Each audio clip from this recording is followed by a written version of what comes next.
마가복음이 기록될 당시에 시기가 언제냐면은 예수님이 부활승천하신 이후에 대략 30년이 지난 주후 67년에서 70년 사이에 이 마가복음의 말씀이 기록되었다고 그렇게 전해지고 있습니다. 마가복음이 기록될 당시에 있었던 그 당시에 가장 사회적인 큰 사건을 들라고 한다면 AD 64년에 있었던 로마의 대화재 사건이다, 이렇게 생각해 볼 수 있습니다. 이때 로마의 황제가 네로였는데 우리가 잘 알듯이 이 네로가 이 로마의 화재를 일으키게 됩니다. 로마에서 일어난 이 화재를 네로 황제는 기독교인들이 일으킨 것이라고 그 책임을 전가시키게 되는데요. 이로 인해서 많은 성도들이 핍박을 당하고 또 핍박을 참지 못한 많은 성도들이 로마를 탈출하거나 혹은 배교하는 성도들도 간혹 생겨나기 시작했습니다. 핍박이 일어났을 때 끝까지 그 핍박을 참고 승리할 수 있으면 좋겠습니다마는 많은 사람들이 또한 그러지 못했습니다. 물론 그 핍박을 그리스도의 고난과 십자가로 받아들이고 그 고난에 기꺼이 참여한 많은 성도들이 있었습니다. 그러나 그 고난을 피해서 숨어들고 그리고 도망하고 혹은 배교할 수밖에 없었던 사람들도 분명 존재했다라는 것이죠. 이때 사람들은 핍박을 피할 수도 있었고 그리고 목숨을 건질 수도 있었지만은 그러나 핍박을 끝까지 이겨내지 못한 수치감과 죄책감에 괴로워하는 성도들 역시도 많이 있었습니다. 오늘 이 본문에 기록되어져 있는 이 베드로의 실패한 내용은 그 시대의 성도들에게 어떻게 받아들여졌으며 어떠한 교훈을 주었을까라는 생각을 해보게 됩니다. 핍박을 견디지 못하고 실패한 성도들 그리고 괴로워하는 그런 성도들 위에 기록되어져 있는 이 말씀이 그들의 심령에는 어떻게 받아들여졌으며 또한 지금을 살아가고 있는 우리 성도들은 여러분 이 본문의 말씀이 어떻게 보이고 있을까요? 오늘 우리에게도 이 성경의 말씀은 중요한 말씀이고 또한 우리에게도 말씀하시는 하나님의 마음이다라는 생각을 하게 됩니다. 우리는 베드로의 실패를 통해서 한편으로는 위로도 받을 수 있습니다. 격려도 받을 수 있습니다. 베드로 같은 위대한 사도도 예수님을 부인하였는데 그리고 그 부인한 후에 통곡하는 베드로의 모습을 보면서 그 실패한 후에 갖게 되는 그 아픔에 우리도 공감하곤 한다라는 것입니다. 그리고 더 중요한 것은 이렇게 실패한 후에 실패로 끝나는 것이 아니라 그 실패를 딛고 일어서 위대한 사도로서의 사명을 다한 그 베드로를 우리는 배우게 되는 것입니다. 고난주간을 맞이하면서 여러분 우리는 이 본문의 말씀 속에 이 베드로의 실패 속에서 무엇을 배울 수 있을까요? 우리 역시도 이 세상을 살아가면서 승리하기만 하는 것은 아니기 때문에 그렇습니다. 적당히 타협하기도 하고 경우에 따라서는 우리가 수치를 당하는 일들도 왕왕 있기 때문에 그런 것입니다. 베드로의 실패를 바라보면서 우리는 우리의 실패를 어떻게 바라봐야 할 것인가 하는 것이죠. 첫 번째로 여러분, 우리의 실패를 하나님의 주권적인 관점에서 볼 수 있어야 합니다. 오늘 67절에서 68절을 보게 되어지면은 베드로가 예수님을 부인하는 장면이 나오게 됩니다. 여러분, 우리가 실패를 해석할 때 그 실패는 대부분 과거적인 것입니다. 과거에 일어난 사건을 우리는 기억하고 있는 것이죠. 오늘 성경이 기록된 예수님을 부인하는 베드로의 실패 역시도 과거의 사건입니다. 마가복음은 베드로가 예수님을 부인한 이 사건이 일어난 후 한 30년 후에 기록되어져 있는 성경입니다. 그 과거를 지금 기록하고 있는 거예요. 여러분, 우리 역시도 과거에 실패한 일이 있습니다. 말할 수는 없지만 분명히 있을 것입니다. 실패는 누구에게나 있는 것입니다. 문제는 그 과거의 실패의 경험을 어떻게 해석하느냐의 문제인 것이죠. 어떤 사람은 우연히 일어난 일이라고 생각할 수도 있습니다. 어떤 사람은 자신의 부족함 때문이라고 생각하기도 합니다. 그리고 어떤 사람은 누구누구 때문이다라고 원망하고 비난하고 정죄하기도 합니다. 여러분, 과거의 실패의 경험들은 우리에게 죄책감과 분노와 원한을 갖게 만듭니다. 실패한 사건에 우리는 갇혀버린 미래를 발견하게 되는 것이죠. 과거는 과거인데 그 과거의 영향 속에 우리가 앞으로 나아가지도 못한다라는 것입니다. 그 실패의 경험 때문에 우리가 여전히 불행한 삶을 살거나 혹은 누군가를 용서하지 못하는 삶 속에 우리가 갇혀 있다라는 것입니다.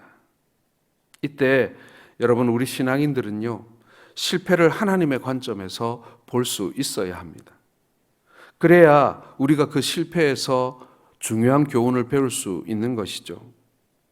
베드로는 과거 예수님이 신문받던 날 밤에 대제사장의 여종 앞에서 비겁하게 3번이나 예수님을 부인하게 됩니다. 예수님을 만난 적도 없다라고 부인합니다. 저주까지 하면서 부인합니다. 수치스러운 실패의 경험입니다. 아마도 평생 베드로는 이 기억을 지우고 싶어 했을 것입니다. 그런데 이 베드로의 실패에 대해서 예수님이 먼저 알고 말씀하신 기록이 있습니다. 마가복음 14장 30절에 보면 내가 진실로 내게 이르노니 오늘 이 밤 닭이 2번 울기 전에 내가 3번 나를 부인하리라.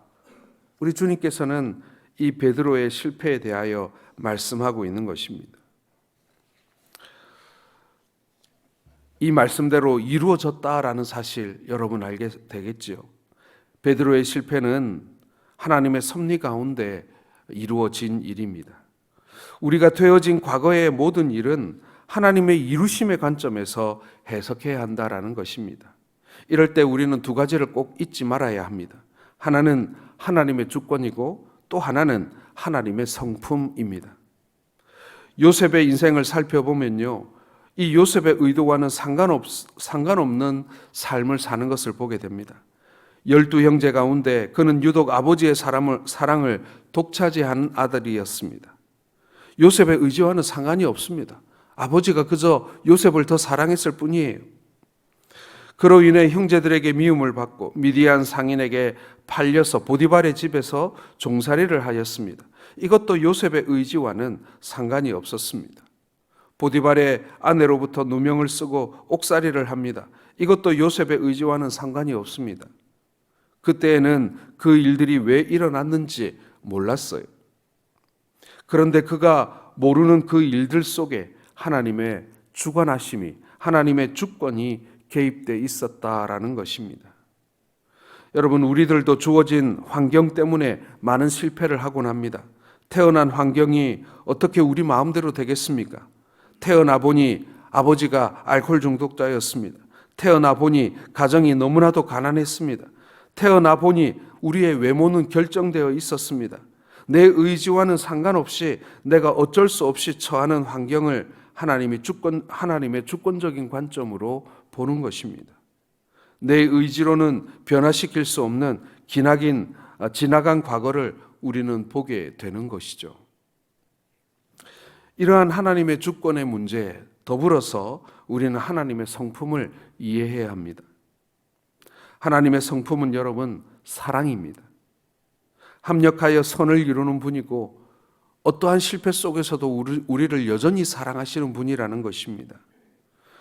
로마서 8장 28절에 보면 우리가 알거니와 하나님을 사랑하는 자 곧 그 뜻대로 부르심을 입은 자들에게는 모든 것이 합력하여 선을 이룬다라고 말씀하고 계십니다. 즉 우리의 실패를 그대로 방치하시는 하나님이 아니시라는 것이죠.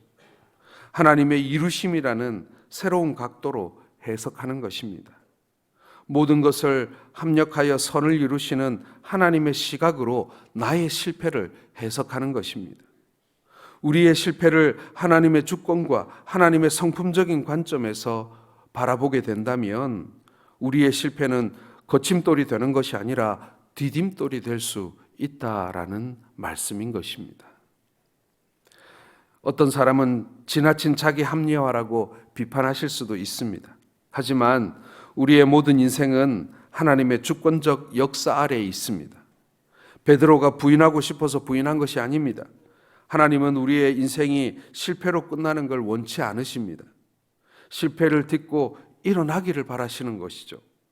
과거에 나의 실패에 더 이상 괴로워하지 않고 실패를 딛고 다시 일어나는 그러한 인생이기를 우리 주님께서는 원하시는 것이죠. 사랑하는 성도 여러분, 우리의 기억 속에는 몇 가지 지워버리고 싶은 그런 기억들이 있을 수 있습니다. 그러나 그 실패를 여러분 하나님의 주권적인 관점에서 바라볼 수 있기를 바랍니다. 하나님께서 그러한 시련을 그리고 그러한 실패를 왜 경험케 하셨는가를 여러분 믿음의 눈으로 다시 바라볼 수 있기를 바랍니다. 그러면 하나님이 우리에게 선을 행하시고자 하시는 그 뜻이 무엇인지를 발견하게 된다라는 거예요. 제가 해석해 드릴 수는 없습니다. 여러분들의 실패를 말이죠. 그러나 하나님께서는 여러분들의 실패를 해석하실 수 있습니다. 설명하실 수 있습니다. 그리고 여러분들에게 지금도 그 실패를 통하여 말씀하고 계시는 거예요. 여러분 외면하지 마시고 덮어놓지 마시고 그 실패를 향한 하나님의 말씀에 여러분 귀 기울이시는 우리 모든 성도들 되시기를 주의 이름으로 축원합니다. 두 번째로 여러분 우리는 우리의 실패를요 하나님의 다루심의 관점에서 보아야 한다라는 것입니다. 오늘 70절과 71절을 보게 되면 베드로가 이제 슬금슬금 도망을 갑니다. 그 도망을 가는 와중에도 여전히 예수님을 부인하며 심지어는 예수님을 저주하기까지 합니다. 예수님은 베드로가 부인할 것을 다 알고 계셨어요. 그것도 저주하며 맹세까지 하며 부인할 것을 알고 계셨습니다. 우리 생각에는 12제자 가운데 적어도 한 사람만큼은 좀 완벽한 사람이 있어서 예수님의 후계자로 삼았으면 어땠을까라는 생각을 해보기도 합니다. 그러나 오늘 예수님은 그렇게 하지 않으셨습니다. 여러분 왜 그랬을까요? 그것은 베드로를 훈련시켜 사용하기를 원하셨기 때문에 그렇다는 겁니다. 베드로를 다루시기 위해서였다는 거예요. 만약에 베드로에게 이런 실패가 없었다면 어땠을까요? 베드로가 예수님과 똑같은 자리에 앉으려 하지 않았을까요? 예수님이 승천하신 이후에 초대교회의 지도자로서의 베드로를 한번 생각해 보시기 바랍니다. 잘못하면 베드로 교주되었을 것입니다. 그러나 죽을지언정 주를 부인하지 않겠다라고 호언장담했던 베드로가 자신의 말 한마디도 지킬 수 없는 연약한 존재라는 사실을 깨닫게 하기 위해서 오늘 하나님께서는 베드로를 실패라는 과정을 통하여 훈련시키고 있었다라는 것입니다. 사람들은 자신들이 경험하지 않고는 실감도 하지 않고 인정도 하지 않으려는 그런 경향이 있습니다. 그런데 자신의 호언장담에도 불구하고 예수님을 부인하는 자신의 모습 속에서 베드로는 인간의 연약함을 적나라하게 경험할 수가 있었던 것입니다. 그래서 자기 자신을 과신하지 않았어요. 베드로는 자기가 모두 옳다라고 생각할 수가 없었어요. 왜요? 과거에 너무나 치명적인 실패를 경험했던 사람이기 때문에 끊임없이 자기 자신에 대해서 의심할 수밖에 없었다는 거예요. 그래서 매 순간순간마다 하나님 앞에 엎드려서 하나님한테 묻습니다. 성령님께 묻습니다. 하나님 이것이 옳습니까? 이것이 맞습니까? 하면서 말이죠. 자신의 생각, 자신의 판단, 자신의 경험을 의지하지 않았습니다. 왜요? 실패할 수밖에 없는 불안정한 인간임을 알았기 때문에요. 뿐만 아니라 베드로는요, 다른 사람의 실패에 대하여 용서할 수 있는 지도자가 되었어요. 왜 그렇습니까, 여러분? 내가 실패했는데. 실패한 베드로가 무엇이 그리 당당해서 다른 사람들을 정죄할 수가 있겠습니까? 아니, 나도 실패할 수밖에 없는 연약한 인생이기 때문에 다른 사람의 실패에 대하여 긍휼을 베풀 수밖에 없었다. 아니, 긍휼하는 마음을 가지고 살 수밖에 없었다라는 것입니다. 여러분, 하나님은 때때로 우리를 실패라는 과정을 통해 다루어 가십니다. 그래서 실패를 두려워하고 수치스럽게 생각하지 말아야 합니다. 바울도 자신의 실패를 당당하게 간증했습니다. 자신의 부끄러운 수치였습니다. 그는 그리스도인들을 잡아 죽이려고 했던 자신의 잘못된 사실을 숨김없이 그 과거를 간증하며 다녔습니다. 성과 악의 싸움에서 실패했던 자신의 모습을 고백하면서 오호라 나는 공고한 자로다 라고 고백했습니다. 이러한 실패한 자신을 위해서 자기 아들을 아끼지 아니하시고 주시는 하나님의 사랑을 깨닫고 고백하는 것입니다. 실패한 후에 경험한 은혜인 것이죠. 여러분, 간혹 우리 성도들에게 간증을 부탁하거나 혹은 간증 집회를 하게 되면 그 간증하는 분들이 자기가 성공한 것만 자랑하는 분들이 간혹 계십니다. 여러분, 간증은요, 성공만 자랑하는 것이 아닙니다. 어떻게 보면 우리는 실패하고 그리고 지워버리고 싶었던 그 실패의 경험 속에서 더 많은 것을 경험하고 또 배우게 되는 것입니다. 우리는 실패의 고통을 통해 성장하고 성숙합니다. 우리는 우리의 실패를 통해서 우리가 얼마나 연약한 존재인지를 깨닫고 더욱더 하나님을 의지하게 될 뿐만 아니라 우리가 다른 이들을 향해서 긍휼을 품게 되는 것입니다. 여러분, 우리의 실패를 하나님이 우리를 다루어 가시고 가꾸어 가시고 우리를 다듬어 가시는 과정으로 여기시는 우리 모든 성도들 되시기를 바랍니다. 세 번째로 여러분, 우리는 우리의 실패를 십자가의 관점에서 볼 수 있어야 합니다. 우리 72절 한번 같이 읽겠습니다. 닭이 곧 두 번째 울더라. 이에 베드로가 예수께서 자기에게 하신 말씀 곧 닭이 두 번 울기 전에 내가 세 번 나를 부인하리라 하심이 기억되어 그 일을 생각하고 울었더라. 여러분, 마태복음 16장 16절에 베드로의 신앙 고백 기억하시죠? 주는 그리스도시요 살아계신 하나님의 아들이시니이다. 정말 베드로의 위대한 신앙 고백입니다. 이 고백 후에 예수님께서 많은 고난을 받고 죽임을 당하고 제3일에 다시 살아나신다라는 십자가 사건을 우리 주님께서 말씀해 주십니다. 그때 베드로가 뭐라고 얘기했습니까? 마태복음 16장 22절에 주여 그리 마옵소서 이 일이 결코 주께 미치지 아니하리이다 라고 우리 예수님을 붙들고 항변합니다. 그러자 주님께서 베드로를 향해서 꾸짖으시죠. 16장 23절에 내가 하나님의 일은 생각지 아니하고 도리어 사람의 일을 생각하는도다 라고 하면서 베드로를 아주 심하게 꾸짖습니다. 여러분, 베드로는 우리 주님께서 십자가를 지신다는 것이 무엇인지 알지 못했습니다. 십자가를 지시기 전에 예수님께서 오늘 밤 닭이 두 번 울기 전에 세 번 부인하리라고 말씀하셨을 때에도 베드로는 내가 주님과 함께 죽을지언정 주를 부인하지 않겠다라고 그렇게 고래고래 자기를 확신하고 있었습니다. 그러나 우리가 아는 대로 그 말대로 세 번 부인하게 됩니다. 여러분, 우리가 우리의 믿음이 대단한 것 같지만 우리 역시도 십자가를 져야 하는 순간이 오면 우리의 믿음 없음을 혹은 우리의 믿음의 약함을 고백할 수밖에 없는 것입니다. 그런데 예수님은 실패한 베드로를 정죄하지 않고 끝까지 사랑하십니다. 예수님은 우리의 죄 때문에 십자가를 지셨습니다. 과거에 어떤 죄로 말미암아 실패가 있었다 할지라도 우리 주님은 그 십자가로 나오는 자들마다 용서받을 수 있도록 우리를 용서해 주셨습니다. 그리고 다시 거듭나게 하시는 은혜를 우리에게 베풀어 주셨습니다. 인간은 실패를 통해 뼈저리게 하나님의 은혜, 십자가를 경험하게 됩니다. 실패를 내 기준으로 판단하고 정죄하지 마시기 바랍니다. 십자가의 기준으로 판단하고 우리가 용서할 수 있어야 합니다. 용서는 타인만 용서하라는 의미가 아닙니다. 자기 자신도 용서할 수 있어야 합니다. 주님이 내 죄를 다 용서해 주셨는데 나는 여전히 내 죄를 용서하지 못하고 있다면 그것도 사단이 좋아하는 일일 수밖에 없습니다. 베드로는 저주하고 맹세까지 하며 주님을 모른다고 부인하였는데도 불구하고 자신을 용서하신 주님의 십자가의 은혜를 깨달았기 때문에, 그것을 경험했기 때문에 위대한 사도로서 끝까지 복음 전하는 증인의 삶을 살 수가 있었던 것입니다.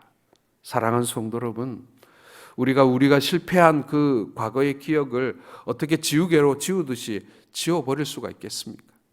그러나 그 실패를 용서하신 우리 주님을 기억하면서, 그리고 그 실패를 딛고 일어날 수 있도록 우리에게 긍휼을 베풀어 주시고, 그리고 심지어는 내가 나를 용서할 수 있도록 해주신 하나님의 그 은혜를 여러분 기억하시는 우리 성도들 되시길 바랍니다. 이제 말씀을 맺겠습니다. 여러분, 우리는 실패라고 하면 패배자를 먼저 떠올립니다. 하지만 실패했다고 해서 패배자가 아닙니다. 우리가 하나님 나라에서 주님 뵐 때까지 어쩌면 많은 실패를 앞으로도 더 경험하게 될 것입니다. 이 세상에서 많은 실패를 우리가 경험한다 하더라도 우리 주님 앞에 섰을 때 그 실패를 딛고 주님을 뵐 수 있다면 여러분, 우리는 성공한 것입니다. 이 세상의 실패에 절대 절망하지 마시기를 주의 이름으로 축원합니다. 그러기 위해서 여러분, 우리는 실패의 몇 가지 교훈을 배웁니다. 우리의 실패 역시 하나님의 주권 아래에 있는 것입니다. 내가 실패한 것 같지만 실패할 수밖에 없는 그런 어쩔 수 없는 우리들의 인생이라는 사실을 우리는 경험합니다. 그래서 실패를 있는 그대로 인정할 줄 알아야 돼요. 어떤 사람은 절대로 실패를 인정하지 않습니다. 왜요? 완벽한 내가 실패한다는 것을 인정할 수 없었기 때문에 그렇습니다. 그런데 우리가 연약한 존재라는 것, 내가 불완전한 존재라는 것, 내가 여전히 죄 가운데 실패할 수도 있다라는 사실을 인정하게 되면요, 그 실패에 대해서 우리가 하나님 앞에 겸비하고 겸손할 수밖에 없는 것입니다. 사랑하는 성도 여러분, 오늘 우리가 함께 기도할 것은 고난주간을 맞이하면서 베드로의 그 실패를 바라보면서 나의 삶의 실패들을 다시 재해석할 수 있어야 합니다. 여전히 우리는 죄 가운데 약합니다. 우리는 여전히 세상에서 약합니다. 여전히 우리는 십자가를 고백하기보다는 세상 속에 동화되어서 있는 듯 없는 듯 세상에 묻어 살기를 바라는 그런 마음이 있습니다. 예수를 믿지만 그렇게 편하지 않게 믿기를 원하고, 사람들이 그것을 때로는 몰라주었으면 할 때도 있는 그런, 어떻게 보면은 정말 부끄러운 삶을 우리가 살아가고 있는지도 모릅니다. 이 시간 함께 기도할 것은, 하나님, 이 실패 속에도 우리를 용서하시고 그 수치스러운 십자가를 지셨지만 우리를 부인하지 않고 실패한 베드로를 그저 바라보시며 긍휼히 여기셨던 그 주님의 그 모습이 바로 우리를 향한 주님의 그 눈길이며 마음인 줄 믿습니다. 아버지 하나님, 우리의 실패를 그리고 우리의 모습을 불쌍히 여겨 주옵소서. 우리 함께 그렇게 기도하기를 원합니다. 나의 실패를 통하여 여전히 나를 긍휼히 여기시고, 그리고 그러한 나를 사용하기를 원하시는 하나님의 그 긍휼과 그 불쌍히 여기심을 이 시간 고백하면서, 하나님, 나를 사용하여 주시고 나를 불쌍히 여겨 주시고, 그리고 그 실패에 묻혀서 엎드려 있는 것이 아니라, 주저앉아 있는 것이 아니라 다시 일어날 수 있도록 하나님, 내 손을 잡아 주옵소서. 나를 불쌍히 여겨 주옵소서. 이 시간 함께 합심하여 기도하겠습니다.